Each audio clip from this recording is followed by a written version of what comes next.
한국 현대사 부록을 시작하겠습니다. 저번 시간에 문재인 정부를 살펴보았죠. 문재인 정부는 그래요. 근대화의 이념에 반하는 반근대적 조치를 대부분 다 취했죠. 전형적인 그래요. 반근대적 정부였죠. 또 문재인 정부는 또 김대중 정부와 노무현 정부와 달리 그래요. 반문명적 조치를 취했죠. 문명을 제약시하면서 원전 폐기나 그래요. 4대강의 보를 철거하거나 자연으로 돌아가야 된다면서 전형적인 반문명적이죠. 거기에다가 도시 개발을 최대한 억제했죠. 큰 낭비였죠. 한 50조 들었는데 그 다시 다 재개발해야 되는데 다 개발해야 되는데 국가가 발전함에 따라서 국가적 손실이 크잖아요. 50조 원을 신산업 육성에 투입했다 생각해 보라는 거예요.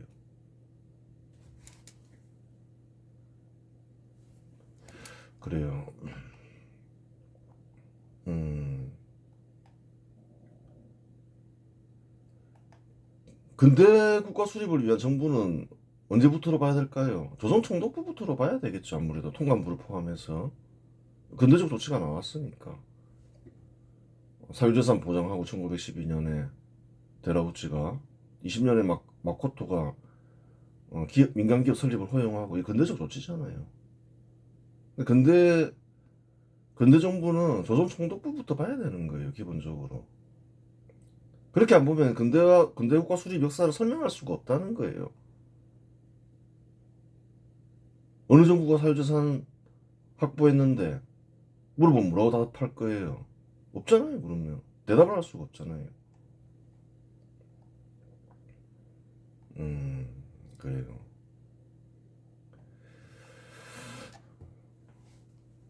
언제부터 관리들이 수탈 금지시켰냐? 또 답변을 할 수가 없다는 거예요. 역사를 제대로 안 가르치면 부끄럽다고. 그래요. 한국인들은 과거에 막 집착하죠. 아, 이거 부수면 어떻게 추억이 사라지는데. 고대 역사를 막 미화하려 하고. 그럴 필요 없다는 거예요. 음, 여기서부터 볼까요? 고대는 비참했죠. 절대 빈곤에 시달리고, 부모는 생계를 유지하기 위해서 딸들을 노비로 팔고, 어떤가요? 고대 한국인들은 광대한 영토를 정복한 적도 없고, 찬란한 문명을 싹 틔운 적도 없다.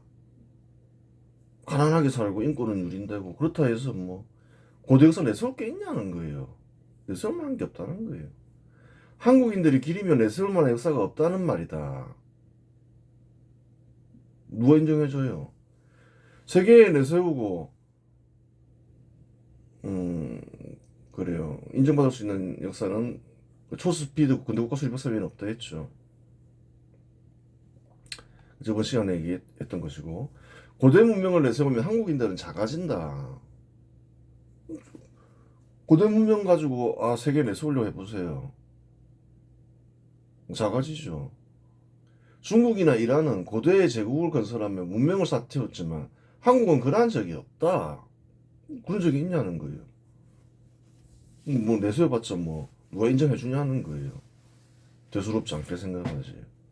늘 있는 역사죠. 뭐 아주 미개하진 않았지만 뭐 그런 한국의 역사는 흔한 역사인 거죠. 세계적으로 보면. 한국인들이 고대 역사를 내세우면 중국인이나 이란인은 한국인을 미개인이라고 비웃을 것이다. 당연하죠. 중국은 제국을 건설했고, 그래. 화려한 문명이 있었죠, 고대. 이란도 마찬가지죠. 페르시아 제국이 있었고, 그래요. 찬란한 문명을 꽃피웠죠. 내세워봤자 뭐해요. 하지만 근대국가 수립의 역사를 내세우면 한국인들은 커진다. 중국인들에게 그 근대국가 수립 역사를 내세우면, 그래요. 커지죠. 근대국가 수립의 역사는 중국이나 이란보다 빠르며, 산업은 중국이나 이란보다 더 발전했다. 그렇죠. 첨단 산업에 있어서 중국이나 이란보다 앞서 나가죠, 지금은. 작아지지가 않는다는 거예요. 당, 왜 그래요. 고대에 집착을 해요. 내세울 것도 없는데.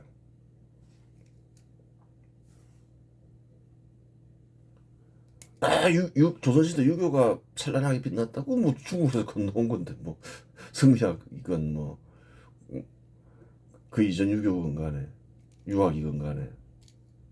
작아지는 거죠. 원조는 우리다, 이러면 뭐, 아무것도 아닌 거죠. 근대 국가 수립의 역사를 내세우면 중국인이나 이란인은 한국인을 존중할 것이다. 당연하죠. 한국만큼 성과를 못 냈으니까. 미래는 바뀔 수도 있겠지만. 당연한 거 아니냐는 거예요. 고대 페르시아가 뭐 그래요. 무슨 의미가 있냐는 거예요. 현 시대 살아가는 사람에게. 고대 중국 문명이 뭐 의미가 있어요. 현 시대 중국인들의 삶과. 물론 세계적으로 근대화의 역사는 짧아서 이러한 관계는 단기간에 얼마든지 바뀔 수 있다. 항상 그 근대화 이념을 생각하면서 근대국가 수립에 매진해야 된다는 거예요. 쉽게 붕괴된다는 거예요. 조금 방심하면. 한국도 지금 위험 단계에 접어들고 있다는 거예요. 자꾸 반근대적 정책을 실시하고 있죠.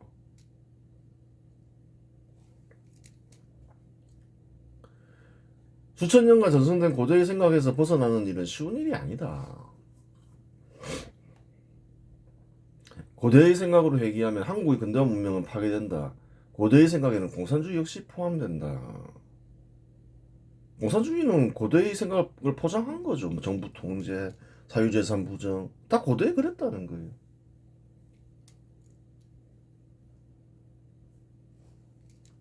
근대화 이념의 어떤 좋은 부분을 좀 이렇게 받아들이면서 재구성한 게 공산주의라는 거예요. 근데 공산주의를 실시하면 다 산업이 낙후되면서 고대로 돌아가 버린다는 거예요. 이유도 설명했죠. 이념화되지 않은 고대의 생각은 땅이고, 일지. 고대의 생각은 땅이고, 이념화되지 않은 생각은 하늘에 던진 돌멩이와 같다. 누군가 생각자가 있어서 이념화되진 않았지만 박정희 같은 인물로 보면 되죠. 하늘에 던진 돌멩이와 같다는 거예요. 돌멩이는 대기권을 돌파하지 않는 이상 결국 땅에서 떨어지고 절대 다수의 국민들이 고대의 생각으로 회귀하면 문명은 쇠퇴하고 경우에 따라 파멸한다. 군사정부 이후의 정부가 지금 그러하다는 거예요. 계속 조선시대로 돌아가고 있는 중이죠. 제도나 정책이. 군사정부가 왜 물러났을까요? 왜 민주정치 수준을 높였을까요? 생각을 해보라는 거예요. 어느 정도 이제 근대국가 수립에 성공을 했죠. 물러날 시점에 공산주의 국가들이 붕괴를 했다는 거예요. 냉전이 끝나버렸죠. 냉전이 안 끝났으면 안 물러났을 수도 있어요. 믿을 수가 없으니까. 냉전이 끝나면서 공산주의 국가 실상이 드러났다는 거예요. 그럼 어떤 생각을 하실까요? 이제 우리는 소임을 다했다. 우리가 물러나도 국민들이 그래요. 근대화의 이제 성과를 알게 되었으니까 근대국가 수립에 매진할 것이다. 그렇게 생각하고 물러났다는 거예요. 민주정치 수준을 높여주면서. 사실이잖아요. 선거에서 이긴 적이 한 번도 없잖아요. 다 스스로 물러난 거지. 사실은 사실인 거예요.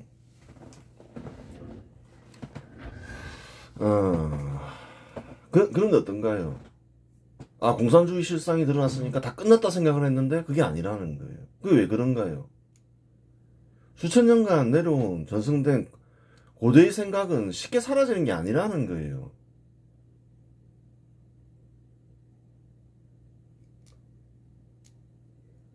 공산주의 국가가 실상에 들어가고 나고 멸망했지만 그래요. 그래도 국민들이 돌아와 버린다는 거예요. 그래서 근대화를 해야 되겠다는 의지나 생각은 하늘에 던진 돌멩이와 같다는 거예요. 대기권을 돌파해야지 전 국민이 변함없이 근대국 국가 수립에 매진할 수가 있다는 거예요.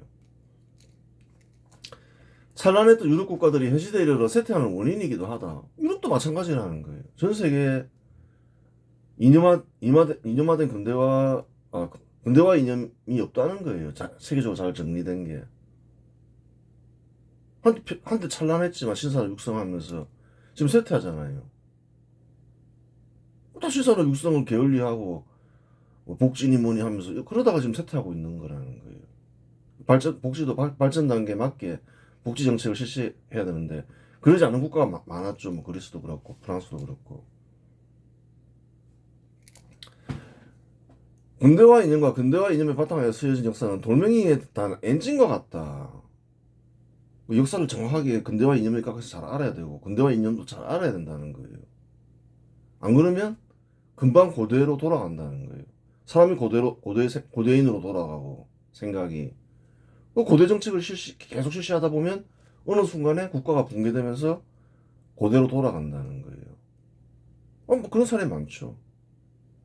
뭐 정체된 국가들, 이란, 뭐 베네수엘라 많아요. 찾아보면 남미 국가들 한때 1900년대 중반에 산업이 발전했는데 다 후퇴해버리잖아요. 엔진이 없으면 대기권을 돌파하지 못하는 것이다. 그 엔진이 있어야 된다는 거예요. 다시 고대로 안 돌아가려면. 한국은 고대로 돌아가면 아주 비참해진다는 거예요. 똑같아진다는 거예요. 조선하고. 안 그럴 거 아니냐는 거예요. 기본적으로 한국에는 물자가 많이 부족하잖아요. 물자가 부족한데 고대처럼 정부가 통제하고 이래버리면 신분제도가 형성되고 노비가 그래요. 뭐 북한처럼 되겠죠. 국민들은 노비가 되고 노예처럼 되고 인권 유린되고 옛것 고대에 집착하게 하는 역사라면 차라리 없애는 것이 낫다. 자꾸 집착하게 한다 그럼 없는 게 낫다는 거예요. 한국 역사는 특별히 내세울 것도 없는데 유물 유적을 흔적 없이 소멸시키고 역사사를 모조리 불태우면 옛것에 집착하지 않지 않겠는가. 자꾸 집착하고 날조하고 그럴 바에는 차라리 그냥 다 그냥 없애는 게 낫다는 거예요. 필요도 없으니까. 진시황이 분서갱유를 일으킨 이유가 참으로 이해가 된다.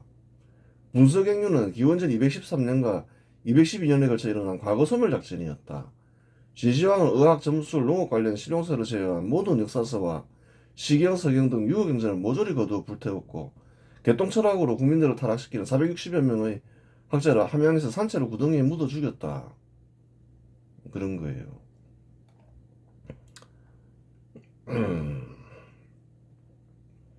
그 다음에 윤석열 정부를 봐야 되겠죠. 문재인 정부 시기 한국에서 신산업 육성은 고사하고 산업 육성은 폐기되었다. 그렇죠. 뭐 좀비 기업 육성하는 거 그걸 산업 육성이라 볼 수 없는 거죠. 민간 기업을 제압시한 문재인 정부는 온갖 규제로 민간 기업을 통제하고 경영에 간섭하려 했다. 그렇죠. 공산주의적 발상, 고대의 헌신적 생각이죠. 관존민비, 정부를 민보다 우위에 두고 선하다 생각하고 공산주의도 그렇죠. 통제하고 간섭하고 직접 생산하려 하죠. 그 시스템이 똑같다는 거예요.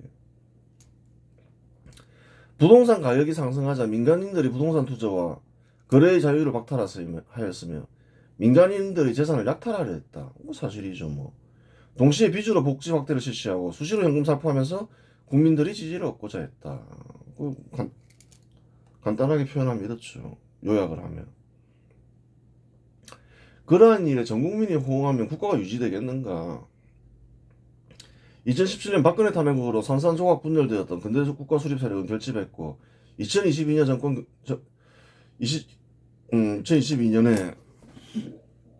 정권은 교체되어 우파 정부인 윤석열 정부가 들어섰다. 그 다행을 하라는 거예요.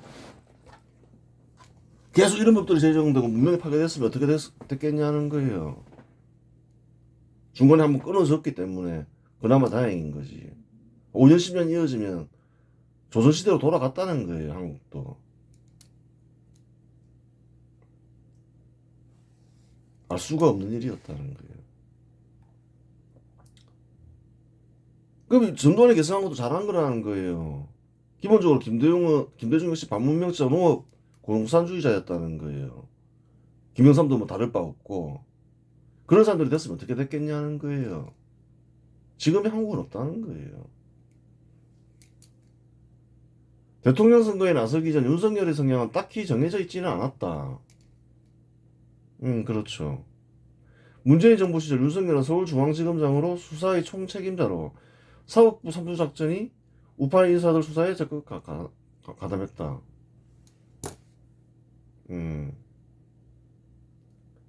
그래요. 사법부 삼수작전에 적극 가담했죠. 적극 가담하여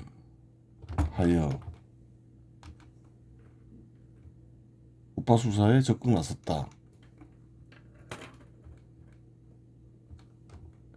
그런 과거가 있는 거예요. 수백 명의 우파 인사들과 100명에 이르는 판사들이 수사받았다. 기존의 상식을 벗어난 수사를 본 대부분의 국민들은 윤석열을 좌파 인사라고 생각했다.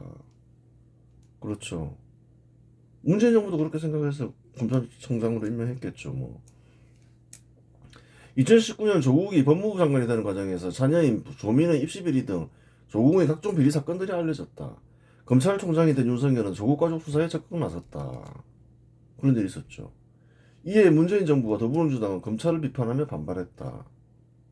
하지만 윤석열은 조국 일가 비리 수사를 멈추지 않았다. 그랬죠. 만일 좌파 인사라면 자신을 검찰총장으로 임명한 정권이 반발을 무릅쓰고 그와 같은 일을 추진하지는 않았을 것이다. 그러한 일이 있죠. 딱히 좌파 인사라고 볼 수 없는 거죠. 좌파의 오랜 꿈은 노무현 정부 때부터 검찰개혁을 빌미로 한 검찰 해산이었다. 노무현 정부 때부터 그랬다는 거예요. 그와 같은 목표가 생긴 원인은 간단하다. 왜 좌파 인사들은 자꾸 왜 검찰을 가지고 저럴까? 그러한 개혁은 국민들 상과도 무방하죠. 일반 국민들이 뭐 검찰 개혁해라 이런 얘기는 별로 없었죠.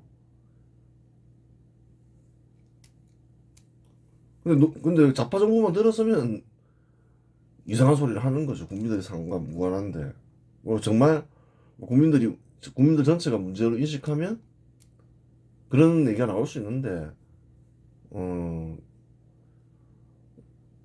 그래요. 좌파 세력이 주장하는 검찰 개혁은 특별히 뭐 전 국민들이 저 검찰 문제 있어 개혁해야 돼 그런 건 아니라는 거예요. 그런 문제는 아니죠. 고대부터 현시대까지 어느 국가나 반국가 행위는 불법이고 엄한 처벌을 받았다. 그럼 좌파 세력들은 왜 저러지? 이렇게 생각할 수 있잖아요. 뭔가 이유가 있겠죠. 오직 근대 국가만이 자유를 중시하면 반국가의 행위라고 하더라도 가능하면 허용했다. 그런 거예요. 좌파 세력은 뭔가요? 원래 반국가 세력이 맞죠. 왜 그런가요? 한국은 근대 국가라는 거예요. 기본적으로. 근대 국가를 파괴하는 행위는 뭔가요? 반국가 행위라는 거예요. 생각을 해보라는 거예요.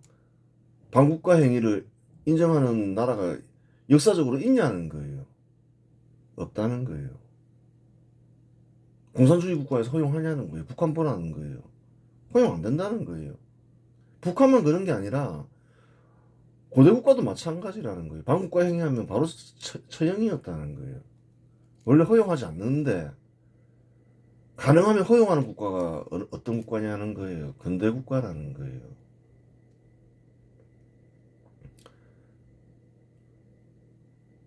근대 국가이자 공산주의 세력과 투쟁하면서 세워진 한국에서 공산주의 활동은 반국가 행위이다. 당연하죠. 한국이 어떤 나라인지를 좀 알아라는 거예요. 근대 국가라는 거예요. 한국이 어떻게 수립이 됐나요? 건국이 됐나요? 일본하고 전쟁하면서 됐냐는 거예요. 그런 적 없다는 거예요. 공산주의 세력과 근대국가 수립 세력이 투쟁하면서 만들어진 나라가 한국이라는 거예요. 공산주의 세력은 소련의 도움을 받아서 북한을 세웠고 그래야지 분단이 설명이 된다는 거예요. 일본과 싸우면서 건국을 했는데 왜 분단이 돼요? 예를 들어서 임시정부가 일본과 투쟁해서 건국을 했으면 임시정부가 정부가 되면서 통일국가가 되는 거죠. 전혀 그런 게 아니라는 거예요. 그 역사적 사실이죠. 그리고 군사정부 시절까지 세계는 공산주의 세력과 근대국가 수립 세력이 나뉘어 투쟁 중이기 때문에 엄하게 처벌했다. 또 그런 게 있다는 거예요. 원래 엄벌에 처한다는 거예요. 엄벌에 처했다 해서 뭐라 할 수 있는 게 아니라는 거예요. 기본적으로. 범죄를 저지른 게 확실하다는 거예요. 자기가 범죄를 저지른 걸 반성을 해야지. 그래요. 또 그 당시에는 공산주의 세력과 냉전 중이었죠. 당연히 엄벌에 처하는 거예요. 한국은 최전방 국가인데 용인할 수가 없잖아요. 이제 근데 허용을 해준 거죠. 군대 국가가 붕괴되는 것을 공산주의 국가가 붕괴되고 공산주의 국가 실상이 드러나면서 이제 허용해줘도 되겠다 생각해서 사실은 현 시대에 허용해주고 있는 거예요. 근데 이제 요즘에는 또 좌파 세력이 커져서 이제 이상해져 버리긴 했지만 원래 처음에 허용해준 거는 그냥 자유를 확대시키기 위해서 허용해준 거라는 거예요.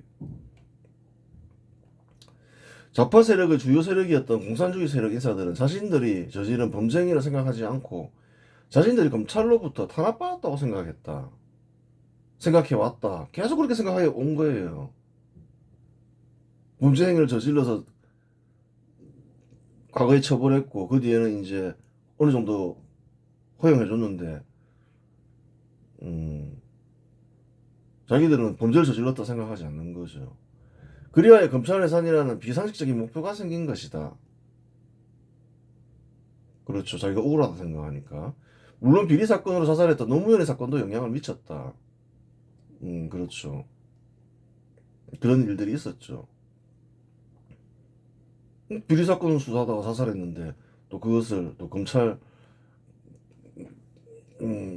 뭐 탄압했다 이래 생각하는 거죠. 범죄를 저질렀으면 수사받아야지. 좌파 세력은 윤석열의 수사를 검찰 해산을 방해하기 위한 공작으로 생각했다.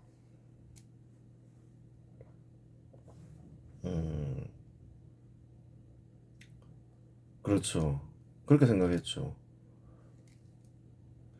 하여간 윤석열의 수사는 좌파 세력의 꿈을 짓밟는 행위로 여긴 문재인 정부와 더불어민주당은 윤석열의 수사를 저지하고 윤석열을 고립시키려 했다. 그러면서 이제 우파 인사들이 윤석열을 지지하기 시작했죠. 투쟁한 것을 높게 평가해서 윤석열이 좌파 인사라면 문재인 정부와 더불어민주당을 상대로 그와 같은 수사를 하기는 힘들다. 따라서 이 사건을 보면 윤석열은 딱히 좌파 인사라고 말할 수 없다. 그 좌파 인사라면 뭐 협조했겠죠. 검찰 해산에. 근데 그게 정반대였죠. 그 좌파 인사라고 말할 수 없는 거죠. 대통령 선거 과정에서 윤석열은 우파 대표 경제학자인 밀턴 프리드만을 내세운 것으로 보아 우파와 좌파가 무엇인지를 아는 인사였다. 그 선거 과정에서 좀 투쟁만으로는 부족하다 여겼는지 이제 밀턴 프리드만을 내세운 거죠. 대충 우파와 좌파가 뭔지는 아는 인사였던 거죠. 윤석열은 대통령 집무실 용산으로 이전했는데 사이방 외대 겸임교수 풍수지리학자인 백재곤이 참여했다. 풍수지리는 동아시아에서 전해지는 고도의 관습적 생각이다. 좀 고도의 관습적 생각도 좀 이렇게 수용한 인물이죠. 대통령이 당선되기 이전 윤석열을 금속에 비유하면 금과 구리와 아연이 합쳐진 합금인 핑크 골드이다. 금도 보이더라. 밀턴 프리드만 아는 거 보니까 또 구리도 보이더라. 과거 행적을 보면 뭐 좌파 인사인가? 뭐 이것저것 아는 거죠. 아연, 뭐 풍수지리서들도 뭐 수용했더라. 고도의 관습적 생각도 보이죠. 근대화 이념으로 수용하지 않는 한국인은 대체로 핑크 골드가 된다고 보면 된다. 대체로 다 그렇다는 거예요. 자기도 모르게 공산주의를 수용하고 정부가 시킨 대로 해야지. 고도의 관습적 생각도 수용하고 점도 보러 다니고 대체로 대부분 한국인들이 그렇다는 거예요. 뭐 정치인한테 요구하는 건 다르다 하더라도 윤석열은 대통령이 된 이후 우파 성향을 강하게 드러냈다. 우파 세력의 지지를 받고서 대통령이 된 이후 곰곰이 생각해본 뒤 바뀐 것으로 보입니다. 우파 성향을 드러낸 거는 본격적으로 드러낸 거는 대통령이 그래요. 대통령 될 무렵이라는 거예요. 본인이 생각을 하면서 그래요. 우파 성향을 강하게 드러내기 시작했죠. 윤석열이 당면한 과제는 심각했다. 전 세계적으로 화폐가 대량 유포되었고 그 부작용이 윤석열 정부 때부터 나타났다. 필수품 물가가 급등했으며 이에 여러 국가들의 중앙은행은 금리를 급격히 인상시켰다. 한국도 그랬죠. 이에 대출을 이용한 국민들은 고물가와 고금리에 생활이 날로 어려워졌다. 전 세계적으로 힘들었죠. 고금리 정책을 실시한 대부분의 국가들은 정권 교체가 됐다는 거예요. 윤석열도 고물가 고금리 해결에 나서지 않았죠. 그 결과 총선에서 그래요. 아주 뭐 대패한 건 아닌데 세계적 추세를 보면 큰 패배를 겪으면서 어려움에 처하게 됐죠. 정치적으로. 윤석열이 당면한 과제는 고물가 고금리만 있었던 것은 아니다. 문재인 정부의 반시장적 부동산 정책과 재산 침탈 역시 윤석열 정부가 해결해야 할 당면 과제였다. 물론 개발을 통하여 서울의 아파트를 대량으로 공급하는 일 역시 윤석열 정부가 시급하게 추진해야 할 당면 과제였다. 항상 우파 정부가 직면한 문제가 있다는 거예요. 문재인 정부 때문에 당선되기도 하고 더불어민주당 정부 때문에 당선되기도 하고 그 실책으로 인해서 항상 더불어민주당은 반시장 부동산 정책, 재산 침탈을 시도하죠. 그래서 늘 정권이 바뀌었죠. 그러면 그걸 해결해야 되는데 항상 해결을 안 하죠. 또 그런 문제는 또 고금리 정책과도 연계되어 있다는 거예요. 지나치게 고금리가 되면 주택가격이 하락해서 그런 문제를 해결할 수가 없다는 거예요.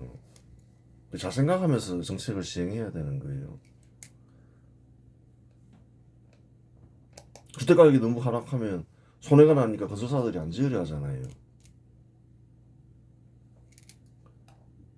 윤석열은 당면 과제는 뒤로 미룬 채 세 가지 우파 정책을 선정하여 개혁을 추진했다.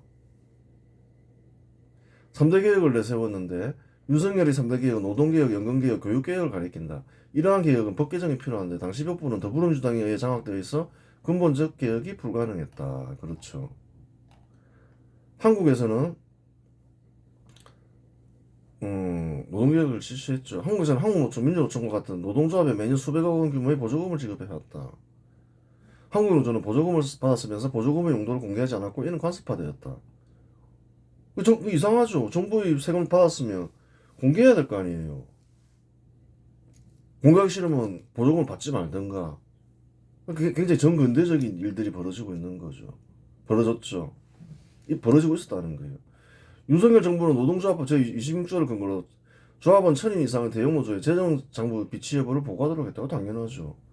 이러한 조치는 정부의 생산성을 강화하고 법치주의를 실현하는 행위니 근대화의 이념에 부합한다. 정부의 보조금을 받는 것은 다 감사를 받아야 된다는 거예요. 세금을 어떻게 쓰는지 확인해야 될 거 아니에요. 당연한 일을 안 하고 있으니까 반근대적 조치가 많이 시행되고 있었던 거죠. 윤석열은 건설 현장에서 노조에 의해 의한 불법 행위를 근절시켰다. 불법 행위도 저지르고 있었다는 거예요. 타워 크레인 기사들은 월급 외에 소위 원래비 명목으로 기업들이 금품을 같이 받다. 기업으로부터 월급을 받는 사람한테 또 월급을 받는 근로자인데 또 뭐 따로 돈을 취하고 있더라. 일종의 횡령으로 볼 수 있는 거죠. 기사가 원래를 받을 수 있는 이유는 뒷배경에 노조가 있었기 때문이다. 노조는 원래비 액수를 정하고 이를 주지 않는 건설사를 블랙리스트에 올리는 등 조직적으로 관리했다. 노조가 이제 돈을 받게 했다는 거예요. 불법 행위를 저지른 거죠. 노조는 원래비를 받는 기사들에게 특별조합비나 투쟁선거 명목으로 상당 금액을 징수했다. 노조라고 하여 수익사업을 하지 말라는 법은 없지만 불법적인 수익사업은 용인되지 않는다. 법을 지키면서 해야 된다는 거예요. 기업 돈으로 갈취하려고 하면 안 된다는 거예요. 불법적으로. 이외에도 노조원 채용 강요 등 노조는 암암리의 불법 행위를 장려했다. 하여튼 불법 행위를 이래저래 막 저지르고 있었던 거죠. 윤석열의 지시에 의해 경찰청 국가수사본부를 중심으로 건설현장 불법 행위 특별 단속을 전개했다. 이러한 조치는 민간기업 육성과 법치주의 실현을 위해 필요한 일이니 근대화 이념에 부합한다. 민간기업을 육성해야 된다는 거예요. 근데 기업을 상대로 막 불법 행위를 저지르고 있어요. 그럼 근절시키는 일이 뭐가 되나요? 법치주의 실현이면서 동시에 기업 육성 정책이라는 거예요. 기업 사유재산을 보장해주고 불법 행위를 저지르고 있잖아요. 그럼 중단시켜야 되는 거죠. 그래야지 그래요. 기업을 설립하고 투자하려 하는 거죠. 윤석열은 노동개혁에 이어 대통령 권한으로 즉각 실행할 수 있는 교육개혁에 착수했다. 교육개혁에서 달성해야 할 목표는 저비용 공정 등이 있다. 학생들이 자신의 소질을 찾아 개발하는 것도 목표가 될 수 있다. 여러 가지 목표가 있겠죠. 다 달성할 수는 없는 거죠. 윤석열은 교육의 여러 목표 중 저비용 교육, 공정을 달성하고자 했다는 거예요. 정부는 이른바 킬러 문항을 사교육 카르텔의 핵심 기조를 규정했다. 대학 선발 시험 출제 유형과 학원이 결탁하여 학원을 다니지 않으면 풀 수 없는 문제를 출제하고 있음을 보고받은 윤석열은 시정 조치를 명령했다. 공교육과 더불어 사교육이 활성화되면 교육비가 이중으로 부담되니 국가의 생산성을 해친다. 따라서 윤석열의 이러한 조치는 근대화 이념에 부합한다. 부합하죠 뭐. 공교육으로도 세금을 내고 있는데 사교육까지 내야 돼요. 뭔가 좀 큰 조치가 필요한 거예요. 사교육 부담비가 굉장히 크죠. 해결을 못하고 있는 거죠. 어쨌든 윤석열은 입법권이 없었지만 대통령 권한으로 최대한 해결하려고 노력했다는 거예요. 윤석열은 공정을 달성하기 위해 과거 수시 비중이 70, 80%에 육박하여 하면 깜깜이 전형이라는 비판이 거세던 서울 소재 주요 대학들에 대해 정부는 정시 비중을 40% 이상으로 끌어올리도록 강제했다. 공정성을 높이는 거죠. 믿을 수 없다. 또 믿을 수 없는 사건도 터졌죠. 입시 비리도 터지고 정유라 입시 비리 사건도 있었고 조민 입시 비리 사건도 있었고 윤석열의 교육개혁은 군사정부의 계획을 모방한 것이다. 군사정부는 사교육을 금지시키고 100% 정시로 선발했다. 전두환의 혁명적 조치로 교육에서의 저비용 공정을 대체로 달성했다.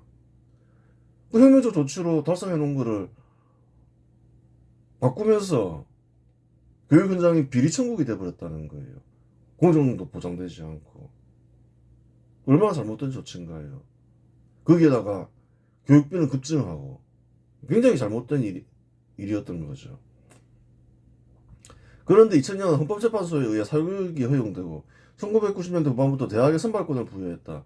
이후에 한국 교육 현장은 고비용 교육으로 바뀌었고 비리 천국이 되면서 공정은 훼손되었다. 그리하여 터진 비리 사건이 조민 입시 비리 사건이다. 정유라는 좀 늦게 그렇죠. 체능 쪽이니까.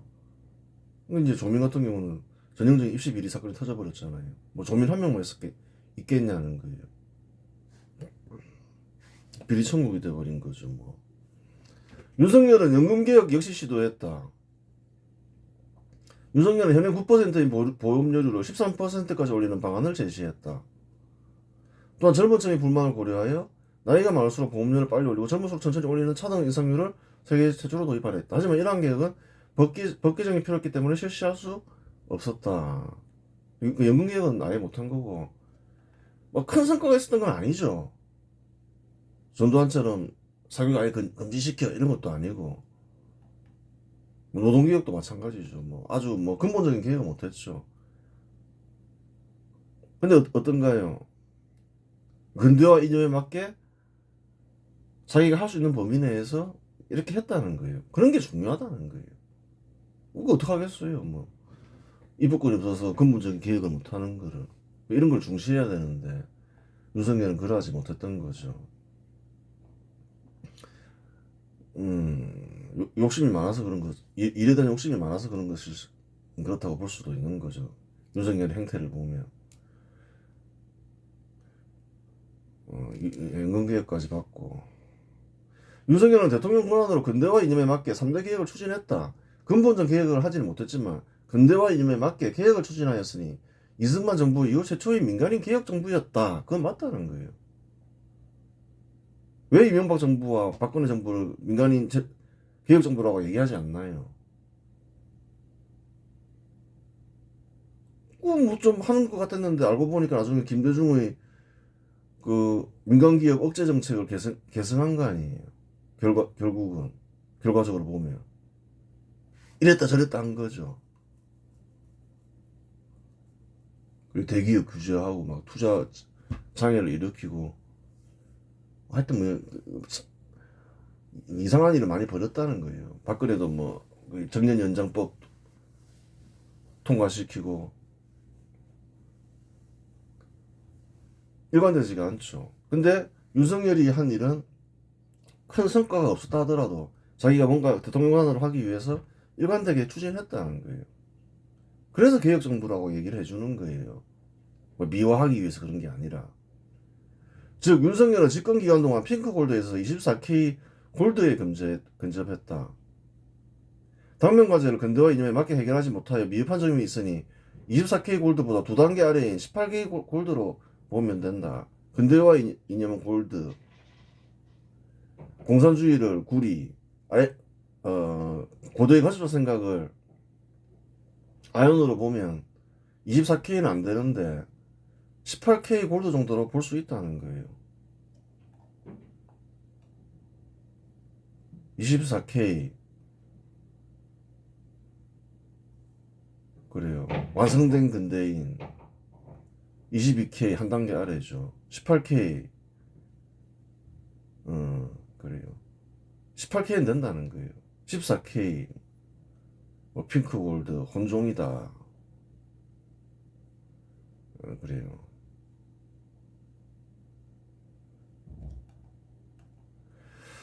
CK 이제 12K가 이제 절반이죠. 이제 전근대적 요소가 우세하다. 이렇게 볼 수 있는 거죠. 당면 과제를 인식하고 해결하려 했다면 22K 골드를 볼 수 있고 당면 과제까지 인식했다. 근데 그냥 아무렇게나 두 단계 아래라고 하지 않는다는 거예요. 당면 과제를 인식하지 못했다는 거예요. 고물가 고금리, 반시장적 부동산 정책, 재산 침투 어느 정도 인식하긴 했는데 뭐 집중하지 않았죠. 딴 일에 집중을 했죠. 3대 개혁. 아니 뭐 하여튼 이래저래 그랬다는 거예요. 당면 과제부터 인식해야 되는 거죠. 당면 과제부터 인식하고 해결해야 된다는 거예요. 안 그러면 문제가 생기죠. 경제 위기 왔으면 경제 위기부터 해결해야 될 거 아니에요. 글로벌 금융위기가 왔다 그럼 글로벌 금융위기를 해결해야 되고 우선은 달성하고자 하는 목표가 있다 하더라도 그래요. 당면 과제를 인식하고 해결하려 했다면 22K 골드로 볼 수 있고 해결을 넘어 당면 과제와 달성하고자 하는 목표를 성취했다면 24K 골드로 볼 수 있다. 현실적으로 여러 제약이 있으니 24K 골드는 전설상의 경지일 수도 있다. 현 시대에서는 그렇죠.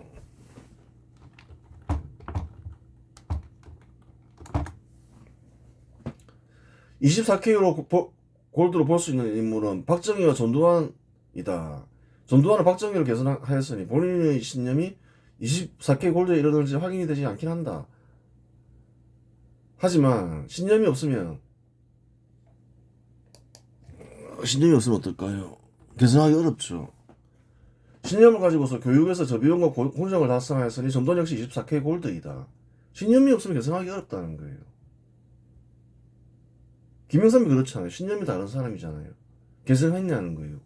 권력을 이양받았지만 개성 안 하고 그냥 역사 바로 세우기 이러면서 근대 국가 수립 역사를 지우려 했죠. 그게 다 자기한테 권력을 이양시킨 군사정부 인사들을 깜빵에 넣었잖아요. 신념이 없으면 개성하기 어렵다는 거예요. 이승만은 반일 감정을 극복하지 못하였고 노태우는 지역주의 정치를 극복하지 못하였으니 3당 합당했죠. 24K 골드로 볼 수 없다. 이승만과 노태우는 한 단계 아래인 22K 골드이다. 불순물이 좀 섞여 있다. 그렇게 볼 수 있는 거예요. 이명박과 박근혜는 일관되게 우파 정책을 실시하지 못하고 좌파 정책 역시 동시에 실시하였으니 14K 골드이다. 보통 한국인들이 뭐 그냥 핑크 골드죠. 근대적 생각도 하고 고도의 관습적 생각도 하고 공산주의적 생각도 하고 그런다는 거예요. 공산주의도 알게 모르게 많이 유포되어 있죠. 생활화되어 있는 거예요. 그래요. 이번 시간에서 마치겠습니다.